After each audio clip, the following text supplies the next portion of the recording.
4.3 कर रहे हैं। 4.3 में दो मेथड सिखाए गए हैं, कॉडिक इक्वेट, एक तो कॉडिक फार्मूला और एक कंप्लीटिंग स्क्वायरिंग। कॉडिक फार्मूला पहले शुरू कर रहे हैं क्योंकि थोड़ा इजी होता है, तो सेम सवालों को कॉडिक फार्मूले से भी करना है, सेम सवालों को कंप्लीटिंग स्क्वायरिंग से भी करना है। तो पहले कॉडिक फार्मूले के लिए क्या क्या कॉन्सेप्ट है वो देखते हैं। सबसे पहले कॉडिक फार्मूले के लिए डी फाइंड आउट करना होता है। डी डिस्क्रिमिनेंट होता है, डी का फुल फॉर्म डिस्क्रिमिनेंट होता है और उसको कैलकुलेट करते हैं बी स्क्वायर माइनस 4ac से कैलकुलेट करते हैं। बी कौन होता है, ए कौन होता है, ये ए है 2 माइनस 7 बी है और 3 क्या है तुम्हारा सी। तो पहले आपको डिस्क्रिमिनेंट यानी कि डी कैलकुलेट करना होता है जो कि बी स्क्वायर माइनस 4ac निकलेगा। फिर आपका डी जिस तरह से आएगा, अगर डी की वैल्यू 0 से ज्यादा आएगी यानी पॉजिटिव आएगी तो आप कहोगे इसके रियल रूट्स है। डी की वैल्यू 0 आएगी तो आप कहोगे ये वाला ही फार्मूला फिर चेंज होगा और वो हो जाएगा 2b माइनस बी अपॉन में 2a, क्योंकि इसमें d तो 0 आ जाएगा तो d वाली जगह है ही नहीं, तो माइनस बी अपॉन में 2a बचेगा। और जब d लेस देन 0 आएगा यानी नेगेटिव में आएगा तो इसके कोई रियल रूट्स होंगे नहीं, तो वो आगे सॉल्व ही नहीं होगा। बस कहेंगे कि d लेस देन 0 है so it has no real roots. ये कब पूछा जाता है, ये पूछा जाता है नेचर ऑफ द रूट्स के लिए भी पूछा जाता है। तो what is the nature of root, अगर क्वेश्चन है what is the nature of root, तो आपको ये डी कैलकुलेट करने पड़ते हैं। और डी कैलकुलेट करने के बाद जो भी आपके नेचर होता है रूट का, अगर डी आपका 0 से बड़ा है तो आप कहोगे रियल रूट्स हैं इसके, ये इसका नेचर है। डी इक्वल 0 आए तो इक्वल रूट्स हैं, ये इसका नेचर है। डी लेस देन 0 यानी नेगेटिव में आए तो इसके रियल रूट्स नहीं है, ये इसका नेचर है। और उसके बाद अगर रियल रूट्स या इक्वल रूट्स होते हैं, रियल होते हैं तो ये फार्मूला यूज होगा और इक्वल 0 होते हैं तो ये फार्मूला यूज होगा। अब हम पहला क्वेश्चन ले रहे हैं ये 2x² माइनस 7x प्लस में 3, जिसमें a और b लिख लेते हैं पहले कौन कौन है। a 2 है, b माइनस 7 है एंड c जो है वो 3 है। तो पहले d निकाल रहे हैं b स्क्वायर माइनस 4ac से, तो माइनस 7 का स्क्वायर माइनस 4, a की वैल्यू 2, c की वैल्यू 3, 49, 4 2 जा 8, 8 3 जा 24, दैट मीन 25। डी आ गया 25 जो कि क्या है, बड़ा है 0 से यानी पहली कंडीशन। तो इसके रूट कैसे हैं, रियल रूट्स हैं, इसके रूट्स रियल हैं। अब आपको रियल रूट्स हैं तो वो रूट निकालने हैं, जिसका फार्मूला है माइनस बी, यानी कि माइनस बी पहले से भी माइनस है तो प्लस का 7 हो गया, रूट डी यानी कि स्क्वायर रूट ऑफ 25 जो कि 5 हो गया, 2 और a की वैल्यू भी 2 ही है तो यहाँ बीच में दो साइन आते हैं, प्लस का भी माइनस का भी, 7 5 कितना। अब इसके साथ आपके पास x 2 आ जाएंगे, यहाँ से ऐसे करके डिवाइड कर दिया करो, तो एक x आ जाएगा, 7 और 5 प्लस करके 12, नीचे आ गया 4 यानी कैंसिल होके 3 आ गया। एक आ गया, जब आप माइनस को लोगे 7 माइनस 5 लोगे तो आपके पास कितना आ जाएगा 2/4 जो करके कितना आ जाएगा हाफ। तो आपके ये दो आंसर इससे पॉसिबल है। सेकंड खुद अटेम्प्ट कर लेना, मैं कर दूं थर्ड क्योंकि इसमें रूट आ गया। तो ये है 4x square 4 root 3x plus में 3, यानी a है 4, b है 4 रूट 3 और c है 3। तो पहले हमें d निकालना है, उसी के बिहाफ में पता चलेगा कि ये रियल रूट्स है या नहीं है।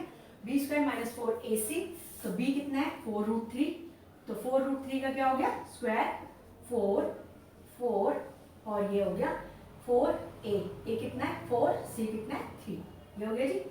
अब 4 का स्क्वायर कितना होता है 16, रूट 3 का स्क्वायर कितना होता है 3, इसकी मल्टीप्लाई कर दो, 4 4 जा 16, 16 3 जा 48।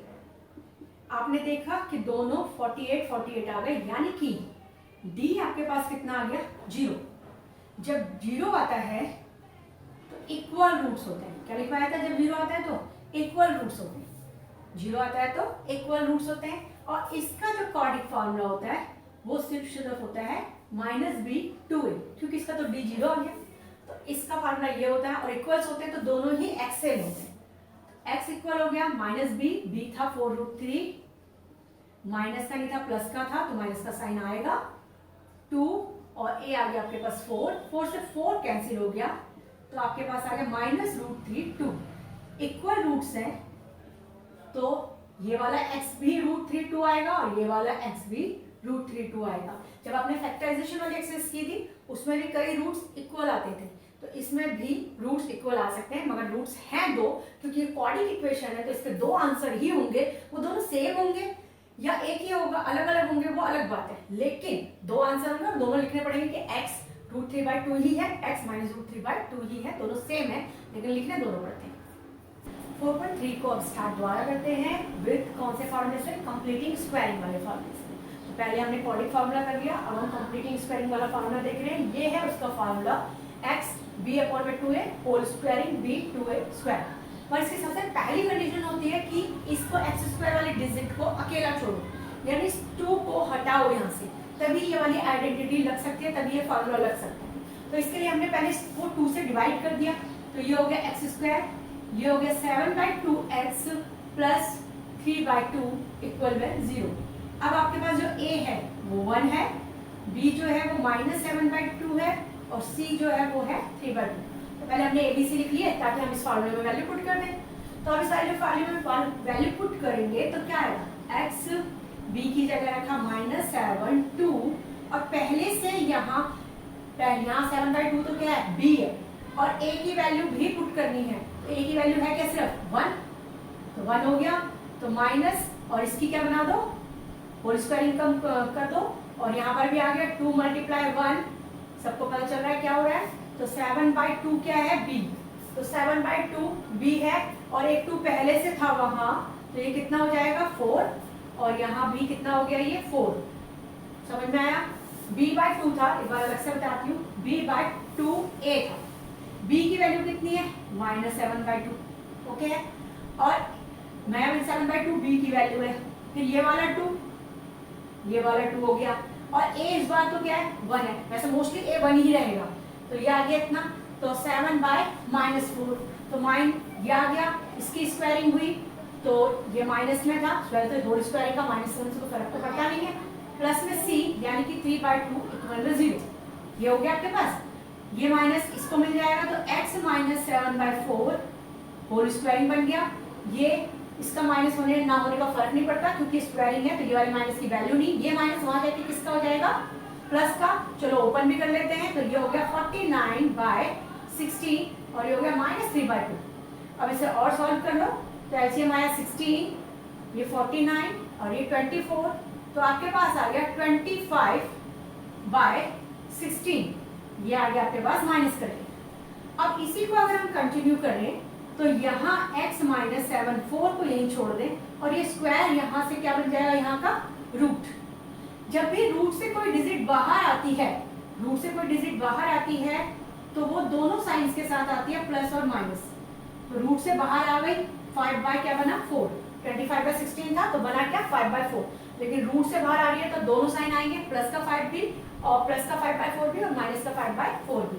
तो एक बार तो इसको प्लस का 5/4 के साथ करो और एक बार किसके साथ कर दो, -5/4 के साथ। ये -7/4 वहां चला जाएगा तो कितना हो जाएगा पॉजिटिव, और ये 12/4 कट के आ गया आपका पास 3, और यहाँ पर से भी ये -5/4 था और 7/4 वहां चला गया तो पॉजिटिव, तो प्लस का 2/4 और कट के आ गया तुम्हारे पास हाफ। सेम ही आंसर आएंगे, चाहे आप इसे फैक्टराइजेशन मेथड से कर लो, चाहे इसे कंप्लीटिंग स्क्वायरिंग मेथड से कर लो, या फिर आप इसे कंप्लीटिंग स्क्वायरिंग मेथड से कर लो। ये सबसे टफ माना जाता है क्योंकि गलती हो जाती है छोटी छोटी, लेकिन ये मेथड बाय नेम भी आता है कि इसे कंप्लीटिंग स्क्वायरिंग से ही सॉल्व करके दिखाना है। क्वेश्चन नंबर 3 भी स्टार्ट कर रहे हैं इसी मेथड से। तो डिजिट था 4x², 4√3x + 3, कंप्लीटिंग स्क्वायरिंग वाला फॉर्मूला। सबसे पहला काम क्या बताया कंप्लीटिंग स्क्वायरिंग में, a वाले डिजिट को अकेला छोड़ो, यानी कि x² अकेला होना चाहिए, उसमें कोई डिजिट नहीं होनी चाहिए। अब इसमें से 4 हटाना है तो पूरी लाइन को क्या कर देना पड़ेगा, 4 से डिवाइड।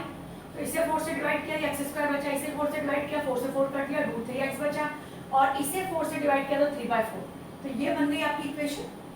इक्वल में क्या है 0, यानी a = 1 है, b = √3 है, c = 3/4 है। अब रख लेते हैं वैल्यू फॉर्मूले में, तो x b है आपके पास √3 और अपॉन में 2, और a तो 1 ही है तो उसको नहीं लिखेंगे, ये बन गया स्क्वायरिंग, बीच में माइनस b, फिर द्वारा b और 2, a 1 ही है तो स्क्वायर और प्लस 3/4 = 0। ये आ गया कंप्लीट। अब 1/1 उस साइड ले जाना शुरू करते हैं, इसे यही छोड़ा ये वहां जाएगा तो स्क्वायरिंग सही जाएगा, तो ये 3 और ये नीचे क्या बच गया 4। ये माइनस का है, वहां जाके किसका हो गया प्लस का, और ये प्लस का है वहां जाके किसका हो गया माइनस, तो ये दोनों क्या हो गए कैंसिल, टू सेम डिजिट है। तो x जब रूट उधर जाएगा तो वहां तो 0 है, 0 के रूट होने से कोई फर्क ही नहीं पड़ेगा। x √3 2 इक्वल में आ गया 0, यानी इसका स्क्वायर भी हट गया। x आ गया आपके पास -√3/2, और इसके दोनों x यही होंगे, क्यों, क्योंकि इसके रूट्स यानी कि इक्वल है, इसके रूट यानी इक्वल है, तो इसके दोनों x क्या होंगे -√3/2। थर्ड क्वेश्चन के दो पार्ट हैं, फर्स्ट एंड सेकंड, दोनों को सॉल्व कर रहे हैं। पहला ये लिखा हुआ सिर्फ ऊपर फाइंड रूट्स है, यानी आपकी मर्जी है, फैक्टराइजेशन से करो, क्वाड्रेटिक फार्मूला से करो या कंप्लीटिंग स्क्वायरिंग से करो, वो आपकी मर्जी।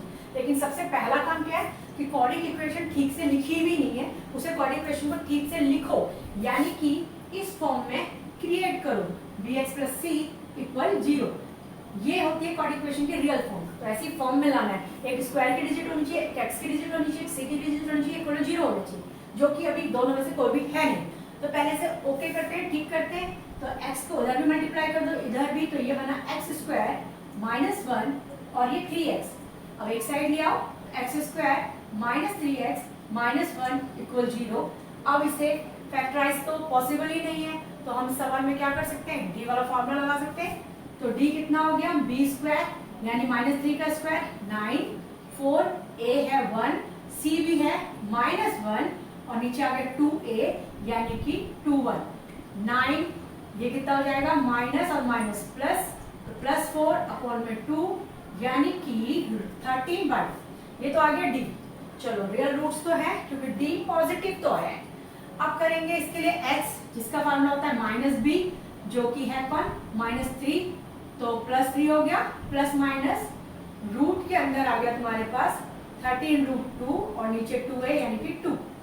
इसको मैक्सिमम आप सॉल्व कर सकते हो इसके साथ एलसीएम लेके, तो 6 प्लस माइनस √13 और ये 2 नीचे जाके मल्टीप्लाई हो जाएगा 4। तो ये आपके पास x के दो आंसर आएंगे, एक 6 प्लस √13/4 होगा और एक होगा 6 माइनस √13/4।